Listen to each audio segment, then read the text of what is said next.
to enlightenment. 30. Amitabha's 48 Great Vows. The great joy of Nirvana. When we arrive in Sukhavati, the afflictions of delusion, discrimination, and attachment will not arise again. Amitabha blesses us with this vow. All will absolutely accomplish Anuttara-Samyak-Sambodhi. It brings our roots of 6 senses to quietude.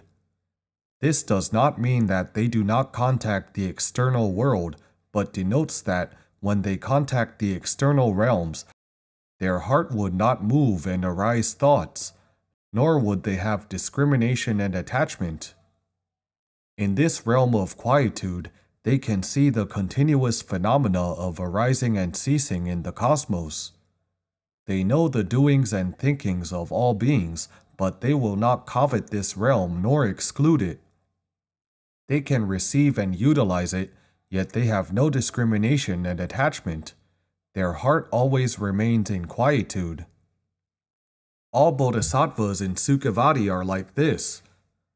We will also be instantly like this if we are born into Sukhavati.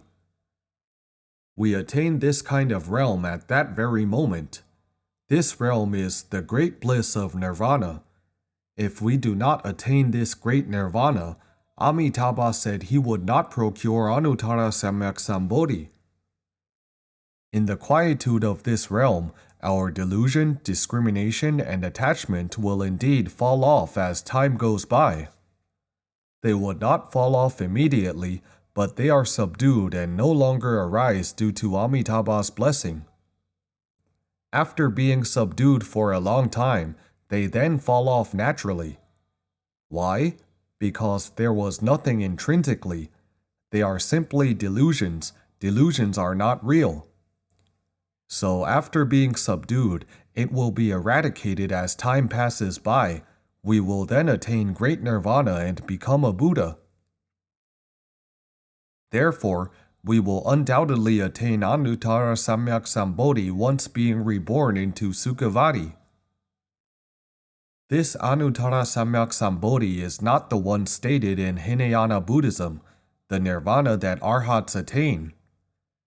It is the Anuttara-Samyak-Sambodhi that is stated in Mahayana Buddhism, which refers to the consummate realization of wondrous enlightenment.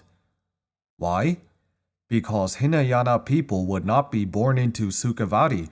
All inhabitants in Sukhavati are Mahayana people. In the Infinite Life Sutra, both Chapter 24, The 3 Ranks of Rebirth, and Chapter 25, The True Cause of Rebirth, state that all 3 ranks of rebirth need one condition: bring forth bodhicitta and recite Amitabha with one focus. This bodhicitta is a great bodhicitta, a heart that is resolute to liberate all beings universally.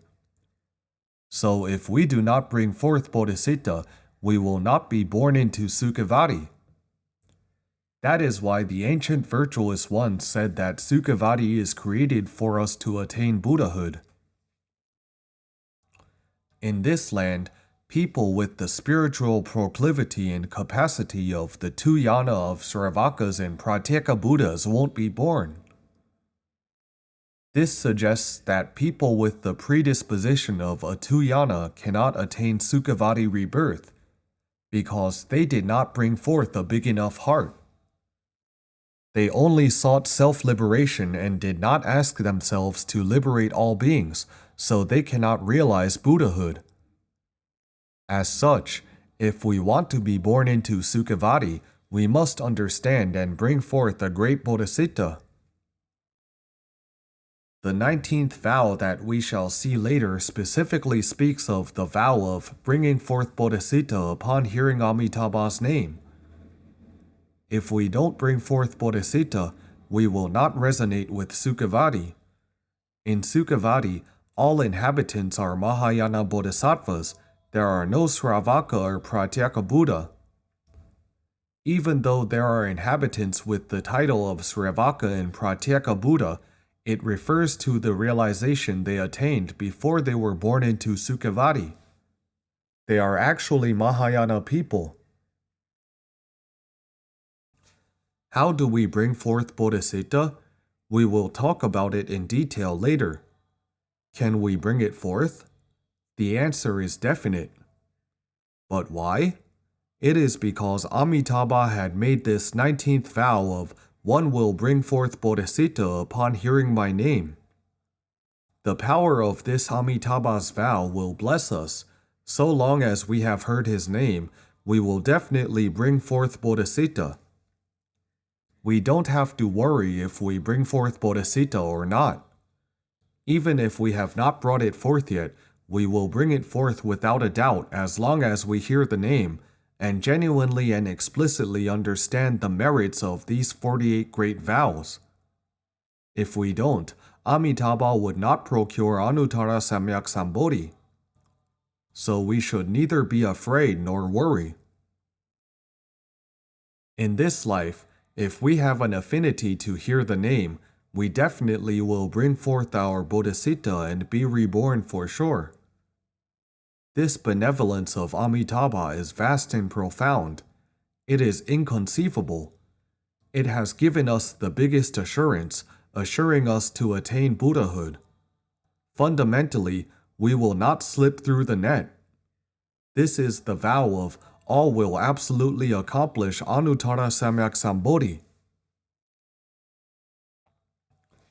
How to become the same genre as the people in Sukhavati? Some may ask that all people in Sukhavati are able to keep away from the mind of discrimination and their roots of 6 senses dwell in quietude. Would we be able to do that? How did they do that? How do we learn? Actually, in the Pure Land method, the knack is very simple. All you need to do is conscientiously and persistently recite this name of Amitabha. Then all the roots of your 6 senses will be in quietude, and you will keep away from the mind of discrimination. No matter what realm you see, you just need to recite Amitabha.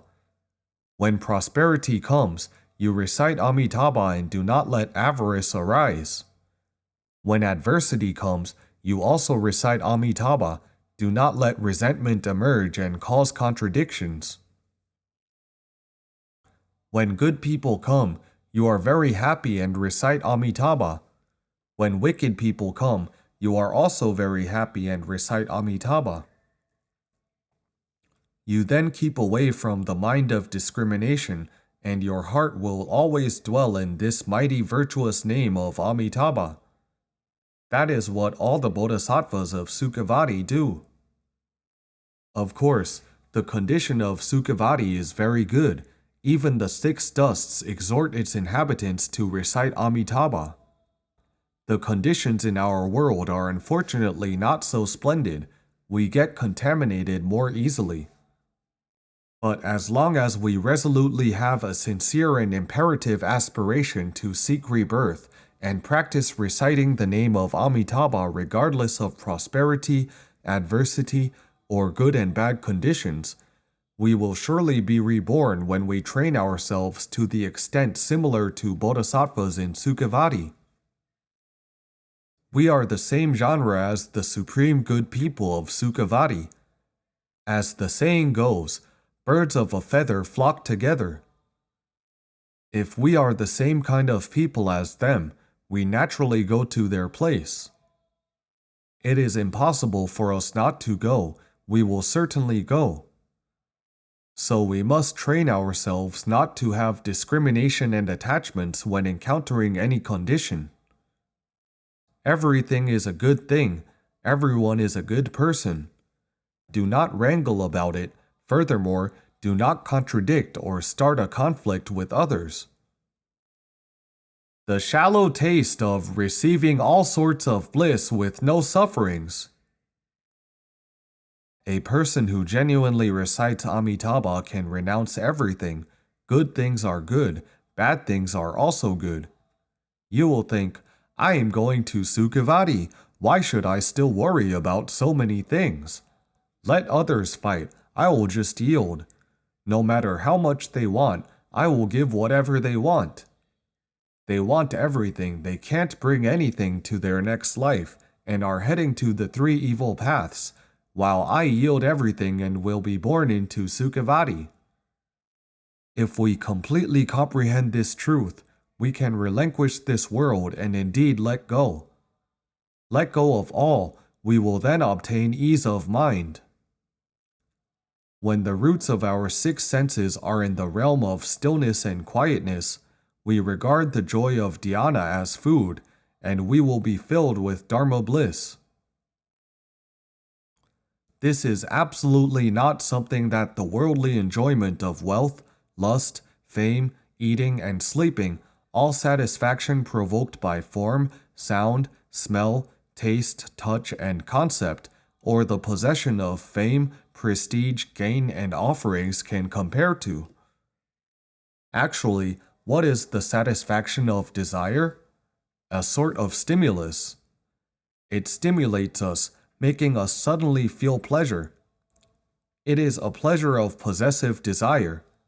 In fact, after the desire is satisfied, afflictions will follow. Look at those rich people. The more money they have, the more they want to make. Their desire can never be satisfied. When people have no money, they probably think that I will be satisfied when I make 10,000. But when they have 10,000, they will think about 100,000. After they have 100,000, they will think about 100 million. Their desire gets bigger and bigger and cannot be satisfied.